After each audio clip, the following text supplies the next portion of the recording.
Hello everyone, my name is Christian. Welcome to my hobby blog.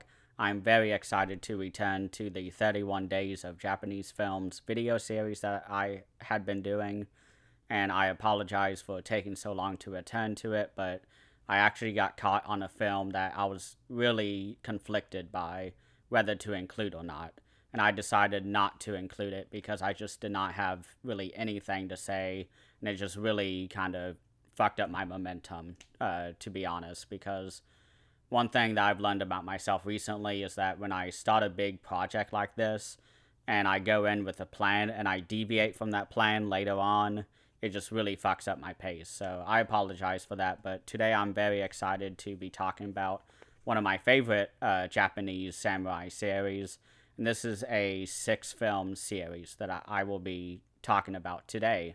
And I will not be talking about all of these movies one by one. I had originally thought of doing that because I really wanted to just go over this entire series, but as I watched through them, I realized, well, they have very similar structures to each other, and I just did not think I would have a lot to talk about. So I'm going to talk about the first movie mostly today, and then a little bit of the rest of them, and sort of talk about what I love about them and what makes them so special.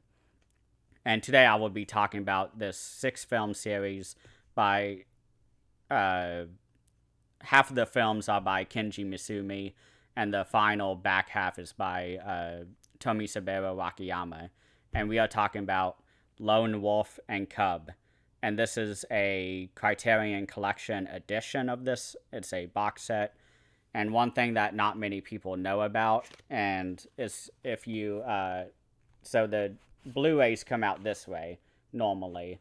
But on the other side, you can open the flap here, and you will get a very special little design or schematics of the baby carriage that baby Daigoro holds.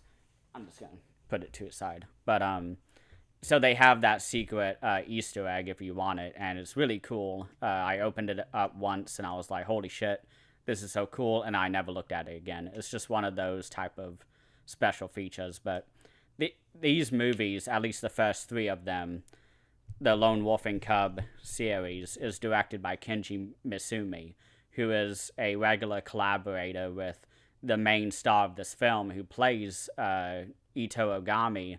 He is the Shogun's executioner, and he is played by Tomisaburo Wakayama, and his brother, Shintaro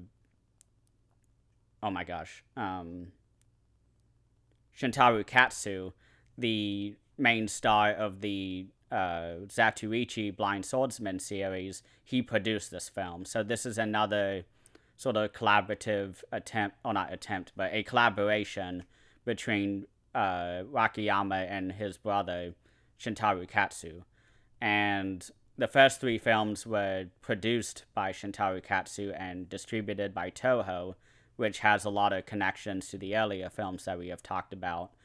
And what's interesting about this is that this is based off of a comic book series from the very early, I guess that year, 1971 is when it was written.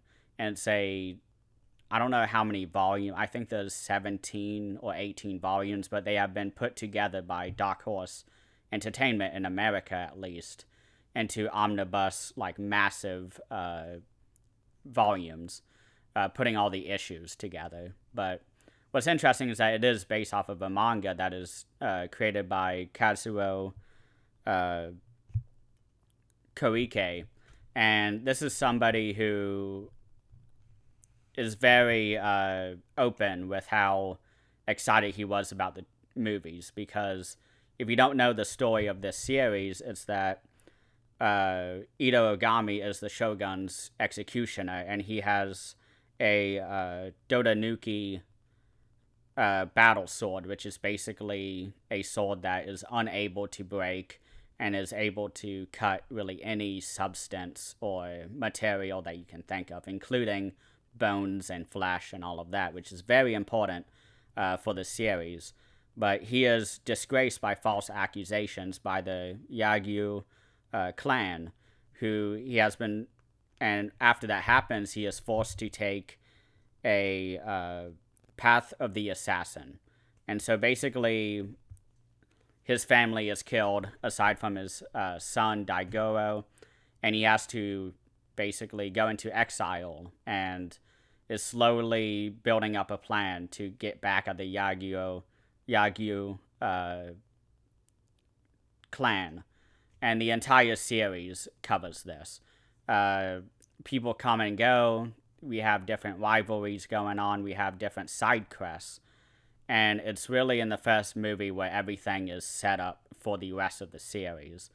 And we start off with a very great intro all about sort of the exile of our main character, Ito Ogami, who is the executioner. And he is going down the road with his son in his baby cart. His son is about 2 years old, I think, at the latest, or at the oldest. And going down the road, and they're looking to hire a son or hire the son or something. It's a double meaning thing, sort of asking to either just help with menial labor and also giving people the chance to ask for an assassin or somebody to do the dirty work for them. And so the first task that our character Ito Ogami is given is to assassinate a rival clan in the town that he sort of just shows up to one day. And it's a very sort of repeated theme throughout the series that I've been doing, where we have our lone samurai coming into town by himself, but this time we have a little bit of a twist on this. And this is something the comic artist talks about in interviews, is how he really wanted to focus on the character relationships between the son and the father, and also the Yagyu clan. And so when he shows up to this town, there's a different clan in power that he has really no relation to. And that clan has a rival clan that is trying to stage a coup. And so Wakayama, as Ito, has to sort of make a plan and execute it. But before he can do that, as he's been given the task at hand, he is tested. He is sitting down, talking with the guy who is going to hire him, and multiple people from behind kind of rush in to attack Ito Ogami. And of course, Ito Ogami is able to fend them off and to really kind of show that he is as skilled as he says he is, because he's keeping his identity a secret. He does share the name of Lone Wolf and Cub. That's what he's called in the world. People know about Lone Wolf and Cub, but not many people take it seriously. It's sort of like a legend of the Lone Wolf and Cub. And so when he comes into this town, everyone's like, oh, like, it's real. Like, this, this executioner was actually exiled, and people are looking for him. Oh, this is real. This is not just something I heard about. And there are many points in this film where you sort of see the reality versus the legend going on, because this is somebody who is regarded as someone who betrayed his clan, although he did not. The Yagyu clan came in and killed his entire estate and his wife and the mother of his son, Daigoro, and only left the son alive.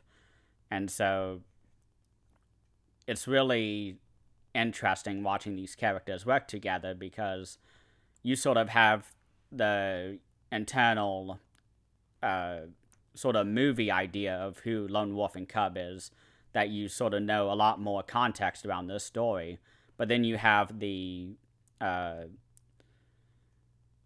guess, the outside-in perspective of the town and of the townspeople and just innocent people in general, because the Yagyu clan comes in many times throughout the series and will try to get rid of Ito Ogami and also his son.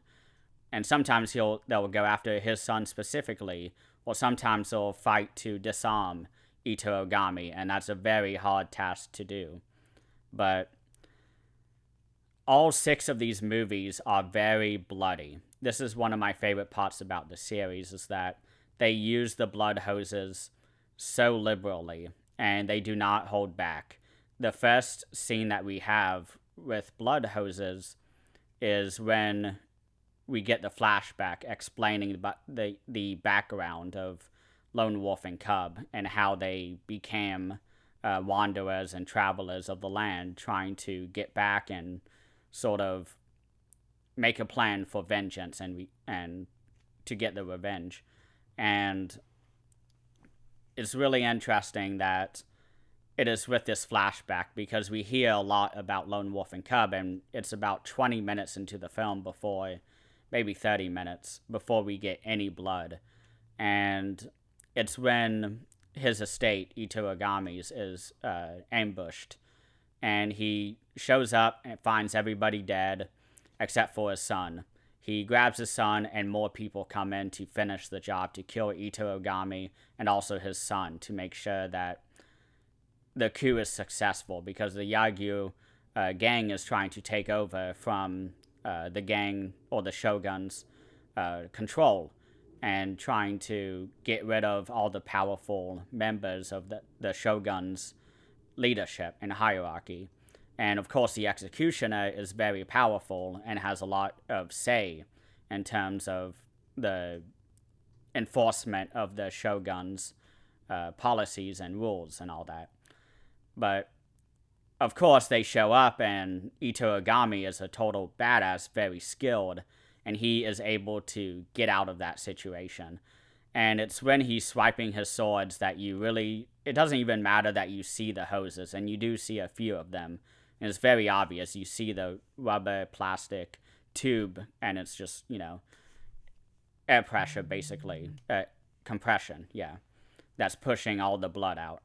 And it doesn't matter, because it is absolutely glorious. And I don't know if Criterion has any plans to do a 4K of this, or air a video perhaps, or maybe even Shout Factory, now that they're getting into sort of more the outside of the horror genre. But I wonder if any of these companies are doing a 4K, because the blood effects, at least on the Criterion restoration of it, is so vibrant and very detailed. All of the colors in this film are.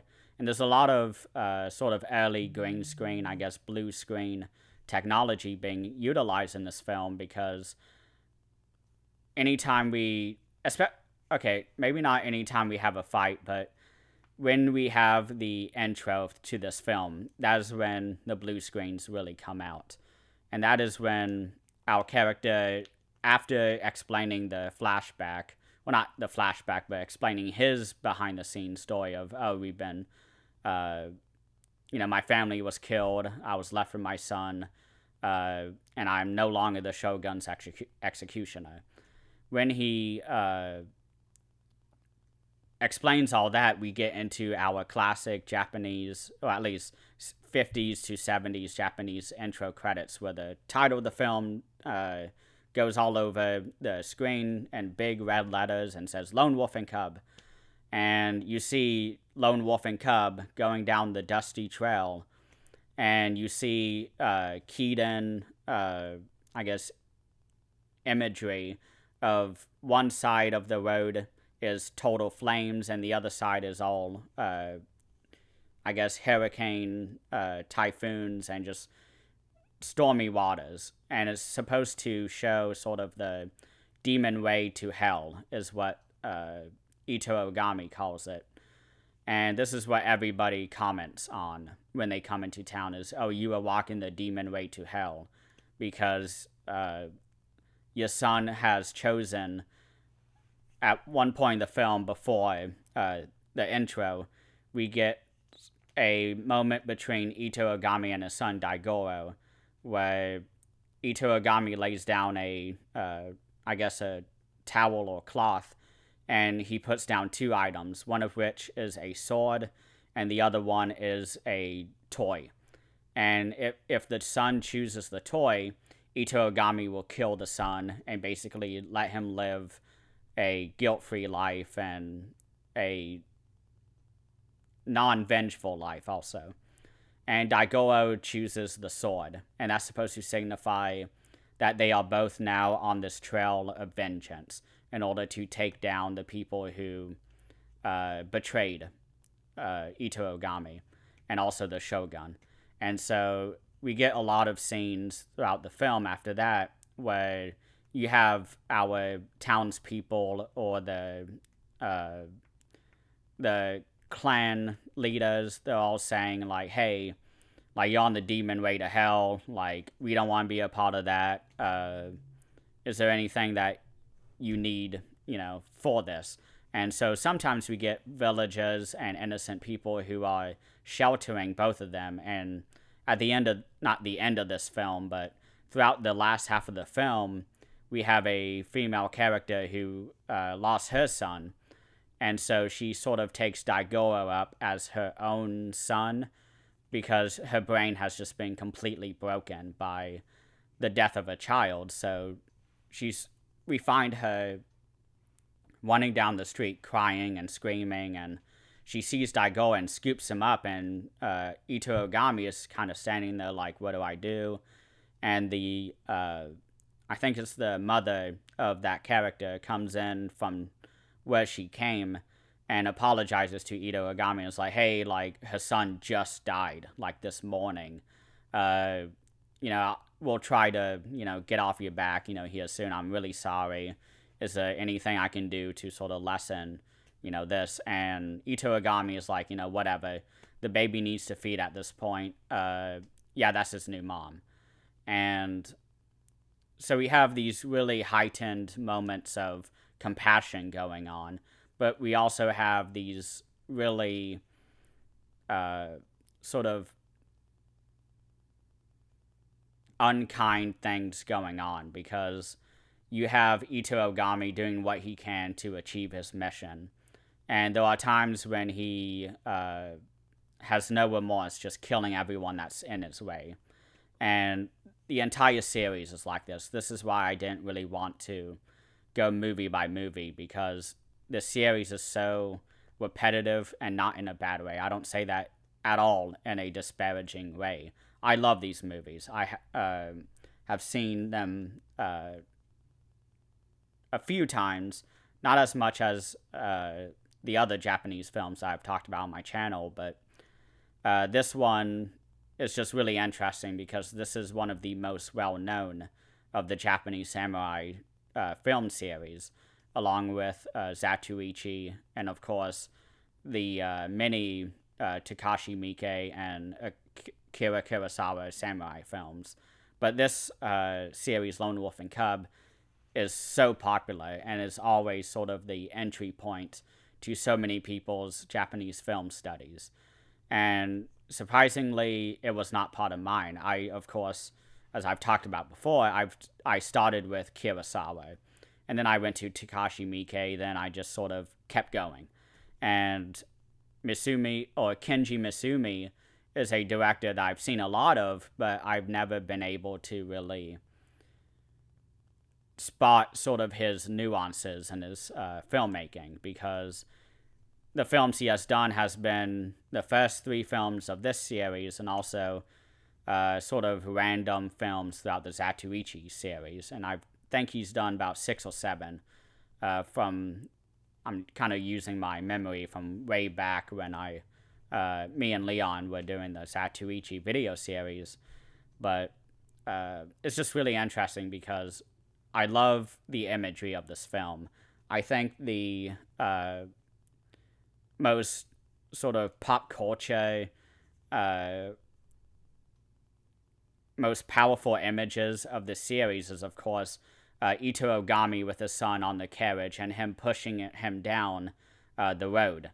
And you see behind him bodies and blood and all of that.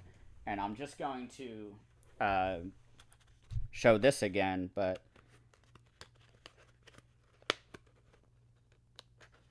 okay, got it back. But him with the baby and the stroller is a very prominent image throughout this series. And I want to say that one of the things that really drew me to the series when I first watched it was the imagery that was on this box set, because Criterion does a lot of great work when it comes to the packaging design.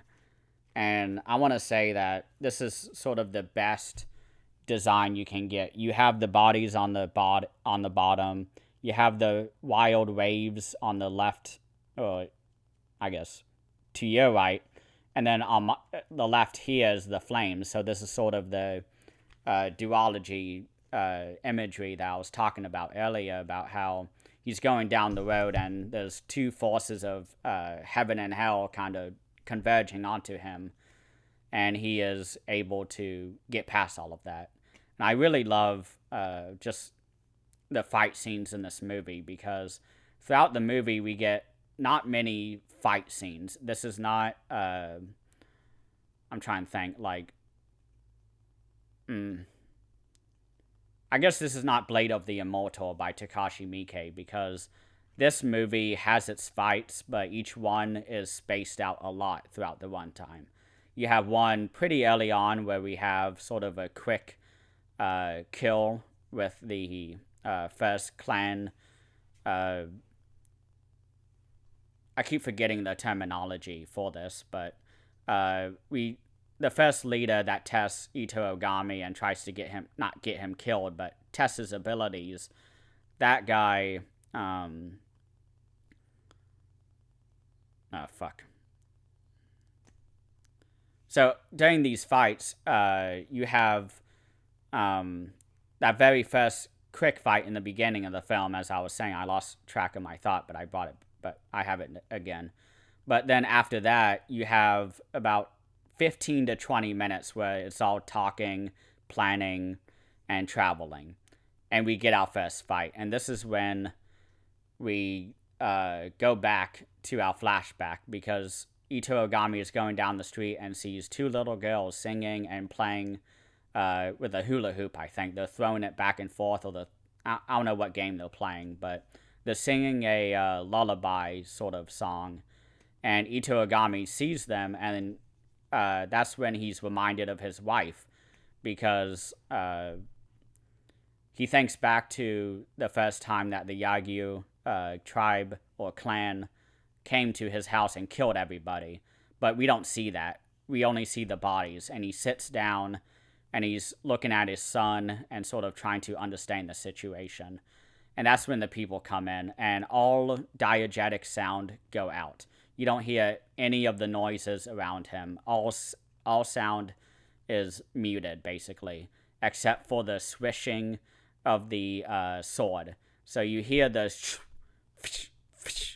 and that's it.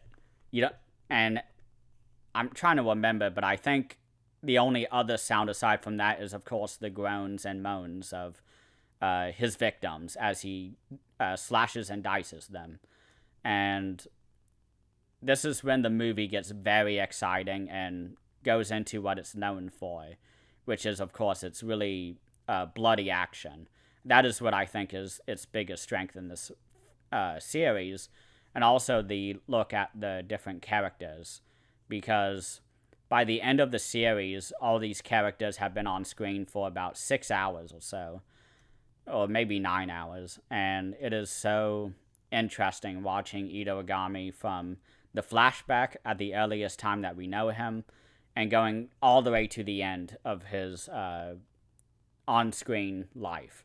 Because the sixth movie, just to a little bit get into this, so you guys know, but the final film was originally not the final film.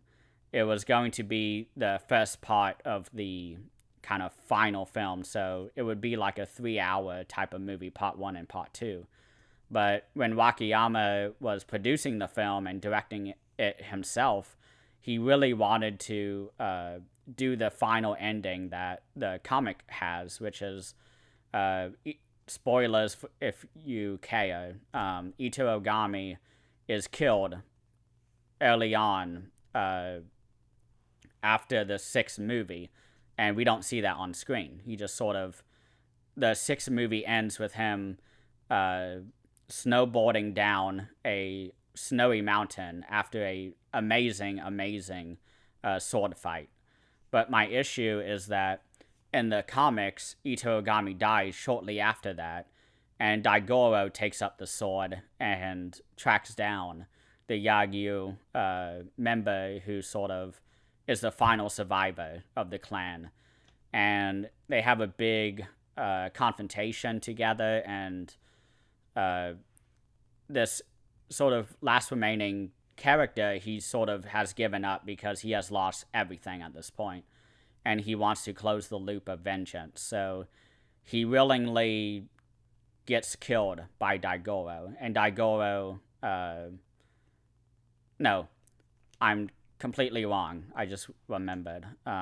So Wakayama, or Ito Ogami, and Daigoro meet the final survivor, and Ito Ogami and the final survivor kill each other. And Daigoro has a final sort of conversation with his father and the last surviving member, and they sort of close the loop. And I really wish we had gotten that on screen. I think that's why I don't really want to do the rest of the series as individual videos, because after this movie, it's very, I don't know how to describe it. They're very good, but it is repetitive, and there's only so many times I can say the action's great or the characters are great, and I did not want to do that for 7 or 6 movies. So I do apologize for not doing the rest of the series, but I really hope this video sort of gives you sort of everything you want. And if there are any other questions or any specific questions about specific movies, please ask them, because, I mean, I have seen these movies, so I'm happy to answer them. But I'm trying to think anything else. There is a English dub version called Shogun Assassin, which is a sort of compilation of the first 2 films, and for the most part, it uses part 2 footage, but it brings in a lot of part 1 sequences. 11 or 12 minutes total footage is brought over from movie 1 into movie 2, and for the English dub version, which was made in 1980. And that's the version that everybody knows, because that's what a lot of theaters and sort of cable TV, especially in the 2000s and 90s, I guess, Cinemax All Night, I think it's called, Shogun Assassin was shown a lot, and that's how this series became such a cult classic, because it was but it ran on television all night long for many years. And yeah, it's a cult classic for a reason. It's very good. It's very bloody. It's very unique. It's a really great storyline of a father protecting his son, but the father is the shogun's executioner. It's not a story you see every day. So I really recommend this series. I love it, but it's not a series I feel really strongly about. And I regret that I'm not doing the rest of the series, but I would have to force myself. And what makes the series, or what makes this YouTube channel work for me, is when I'm actually engaged and excited about what I'm talking about. And this series, the Lone Wolf and Cub series, I really love, but I just don't have as much to say as I do, say, Seven Samurai, or really any of Kurosawa's films. So the last thing I want to talk about or mention is that Yoshi Kato is also in this film. He's been a cameo in the series multiple times.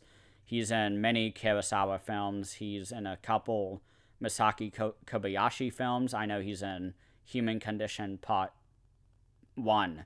So in the first kind of 3.5 hours, 4 hours of Human Condition by Masaki Kobayashi, Yoshi Kato has a pretty major part. And in this film, he is sort of the narrator and information exposition guy for the intro of this film. And it's great.